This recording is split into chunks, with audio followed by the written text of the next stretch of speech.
Hello and welcome to Autonomous Media's Get Inside the Future podcast. I am here with Ian Stilgoe, who is the Vice President of Global Emerging Business, TopCon Europe Positioning.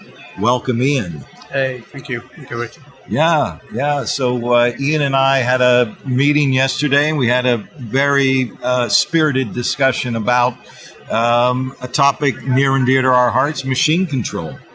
We were talking about machine control and the kind of road to automation and how increasing levels of automation are kind of step improvements to the world of autonomy. So I invited Ian to come by and talk to us more about that.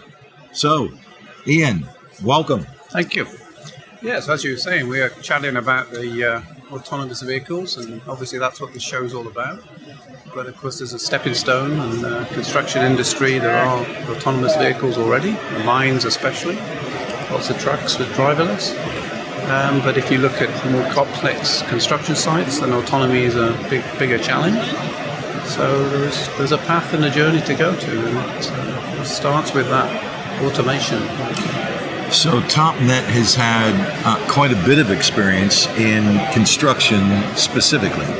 Yeah, so TopNet itself, the correction services, is heavily used in the agricultural industry already for decades almost. The construction industry is probably more like 10, 12 years.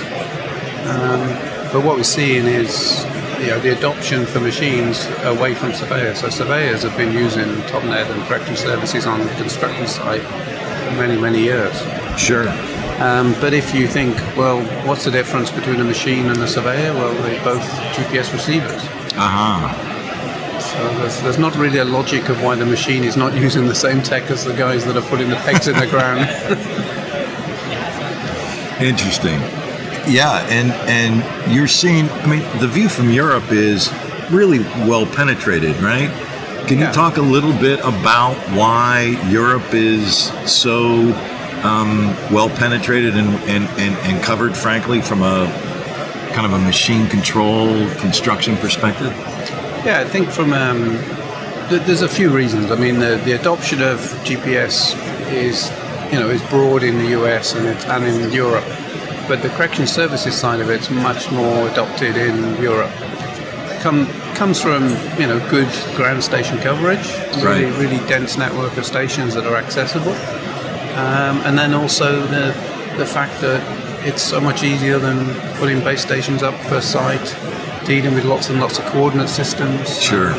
Projects in Europe are in every country's different coordinate system. So if you can manage that centrally into a network, you take away a lot of hassle from the users. So, and can you talk a little bit about the TopNet Live network in Europe? It's pretty well established, long time, well tested. Yeah, 2007 I think was the first network we put up in Europe. So it's well established. It's been there a while. There's been a few upgrades and different constellations added. But the coverage is certainly all of Western Europe is fully covered. And then as you get into Eastern Europe, we've got basically where the business needs to be is coverage. And we're spreading. We have a plan for expansion into the East, and some of those plans have changed recently with the geopolitical. But we will continue to spread the footprint of where the business needs it. Sure.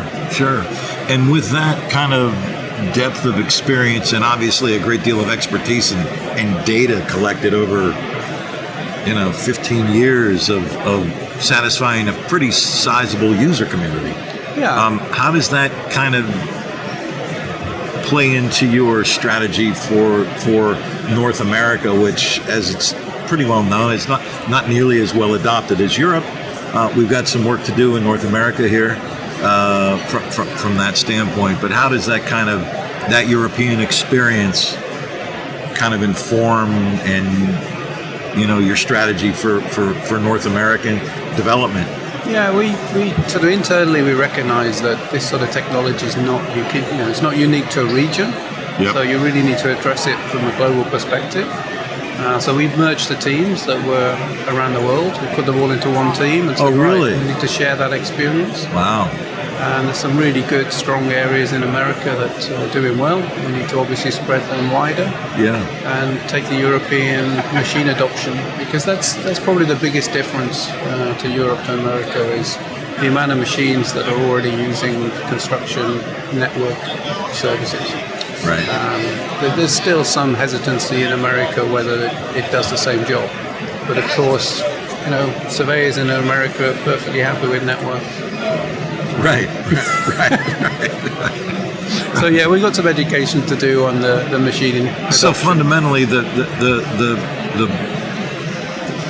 technical and business case is essentially use the same system and same data sets that are being enjoyed by a survey community, because your build spec, your design and build spec and as-built, it's all related back to those data sets anyway. That's one big advantage of networks is you get consistency on a project. Uh-huh. So you're in a coordinate system that's recognized, it's set up for the project.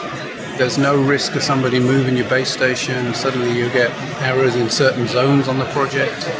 You've got traceability, national standards. Right. There's lots of advantages of having a single baseline of where you measure from. Yeah, that's a great point. I think if people really understood the kind of full feature set of what that adoption might bring, they would be, kind of clamoring in that direction. Although we are seeing real progress. Yeah, we see a lot of manufacturers of the machines realizing the support advantages. They can ship a machine to site, it turns on, it's already pre-configured to connect to TopNet Live. It means those guys aren't struggling to set it up. It means that their support guys are not struggling to support, maybe 5 or 10 different configurations of base stations or different radio frequencies and all the old hassles that we used to have to put up with in Europe. That is pretty much old news now. So yeah, it's a big saving for time and effort and support. Right, and in an industry like construction that has traditionally worked on pretty thin margins, to be able to drive those kind of improvements in efficiency, organizational efficiency, and then actual productivity of headcount, pretty compelling. Yeah, the machine adoption is, from a machine control point of view, is very strong in North America. Yeah. The companies and construction companies see the benefits of machine automation. Yeah. So there's no doubt about that. What the sort of bridge into the TopNet Live simplicity and consistency, accuracy, that's the little step that's got to be taken with a bit more experience and a bit more sort of user. And it happens in pockets. You get a construction company that use it, they will never go back. I have a colleague that came up with a saying that accuracy is addictive. And I really believe that that's what we're seeing now. When people realize what they can do, then they can actually see the new applications they can develop from that. Indeed. But they can also see the new business models they can create. So there's many applications where you can think of subscriptions for use that wasn't really possible when that data wasn't so good. So the accuracy is giving them a new way to create a market, a new way to create a business. And that can be within the autonomy, but it can also be in positioning that just needs accuracy. Indeed. And away from that surveying construction, which is the core of what we do. But plenty of people see the value of that accuracy.